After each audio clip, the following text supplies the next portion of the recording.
rôle, la place de chacun au fur et à mesure où nous développons ce genre de sujet et de pouvoir, à un moment donné, je ne sais pas si j'ai mis ce schéma-là pour vous montrer, mais à un moment donné, je crée une sorte d'accordéon qui nous permet de récupérer. Je crois que je vais rapidement vous le présenter, puis comme ça, je vais arrêter pour vous libérer.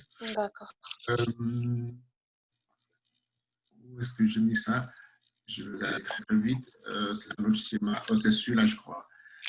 Il permet de faire une synthèse sur l'individu, c'est-à-dire que j'ai mis en haut toute figure d'autorité confondue. Ça peut être mon père, ma mère, mon prof, ma cousine, mon camarade de classe, qui à un moment donné fait quelque chose qui me rabaisse, donc je vis une sorte de rejet. Ensuite, le rejet, lorsque la personne me fait souffrir du rejet, je repars un peu en arrière pour que vous soyez bien. Là, mon individu, je suis là, le fils, voilà. Et puis, mon autorité, mon père qui m'humilie ou bien le prof qui m'humilie, je me sens rejeté.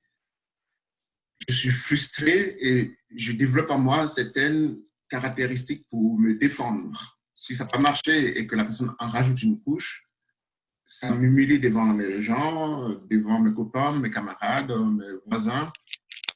Et la situation devient très, très compliquée et la révolte s'installe en moi. Ensuite, si la personne n'a pas arrêté et qu'elle continue, elle peut finir par me honnir devant un grand public. Et là, ça va devenir très, très compliqué pour moi. Alors, je développe de la révolte, je passe à la rébellion. C'est un peu la caricature de la vie de cet individu. Oui. À ce moment-là, si vous voyez, j'ai mis deux pôles, le pôle bleu et rouge. Ce sont les niveaux où on peut tous passer et survivre. C'est aussi là que se trouve la limite. C'est-à-dire que si je passe le seuil du bleu, je vais dans ce que j'appelle, socialement parlant, comment est-ce que je peux dire ça? L'irréparable, je tombe dans l'irréparable. Mais si je passe sur le rouge, c'est pareil. Ceux qui sont dans le côté de la couleur bleue et verte, c'est ceux qui n'ont pas la capacité d'exprimer leur souffrance. Donc, à ce moment-là, c'est des personnes qui, en passant le cap du bleu, vont se suicider. Oui. Ceux qui sont du côté qui arrivent à s'exprimer dans la frustration, oui. trouver à l'autre, vont peut-être commettre ce que j'appelle ici l'homicide dans l'agressivité. Comment? Non, je vous écoute. Oui.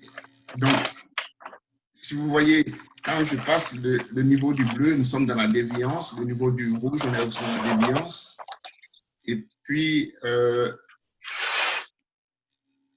sur le point 2 du bleu, je nomme l'insécurité. Une fois que la personne elle est rejetée, humiliée, honnie publiquement, elle se sent rejetée, elle est dans l'insécurité. De l'autre côté, pour compenser cette insécurité, si elle passe de la frustration, la révolte ou la rébellion, elle est confrontée à ce que j'appelle l'agressivité. Et l'agressivité a pour résultat ce que nous avons vu, la rébellion.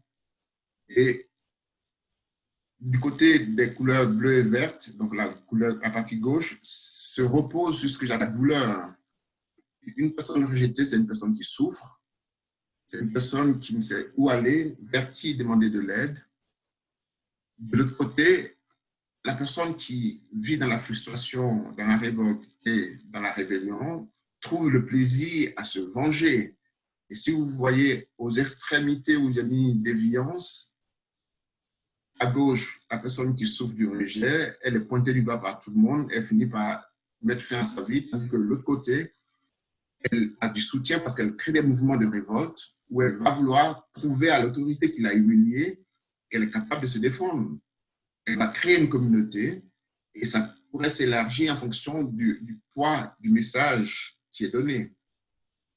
Voilà un peu la caricature de ces trois schémas de base. Après, je les développe autrement dans d'autres circonstances.